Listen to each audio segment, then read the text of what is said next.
Вчера и денеска на подрачјето на секторот за внатрешни работи Тетово вкупно 10 лица не ја почитувале, односно ја прекршиле владината одлука за ограничено движење.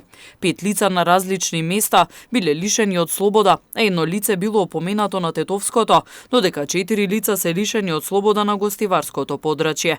Лишените лица се задржани во полициската станица Тетово и Гостивар и по целосното расчистување и документирање на случаите ќе им бидат изготвени соодветни поднесоци по член 206 од Кривичниот законник за непостапување според здравствени прописи за време на епидемија.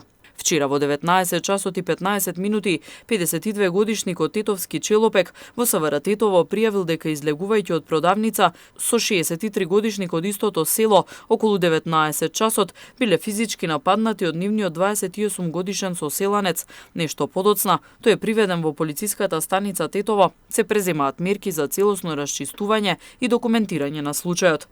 Вчера околу 11 часот и 50 минути полициски службеници на СВР Тетово оделение за внатрешни работи Гостивар привеле 33 годишник и 34 годишник од Република Албанија, кои непријавено престојувале на подрачјето и не поседувале лични документи за идентификација. Двајцата албански државјани се задржани во полициската станица Гостивар за натамошна постапка. Вчера вечер околу 23 часот и 20 минути на магистралниот пат Кичево Гостивар на Здуњска крстосница полициски службеници на СВР Тетово оделение за внатрешни работи Гостивар лишиле од слобода 31 годишник од Скопско Кондово, затоа што при негов и при преглед на возилото Порше со прилепски регистарски ознаки кој го управувал, пронајден му е кокаин. Тој е задржан во полициската станица Гостивар за расчистување и документирање на случајот, пошто ќе следува соодветен поднесок.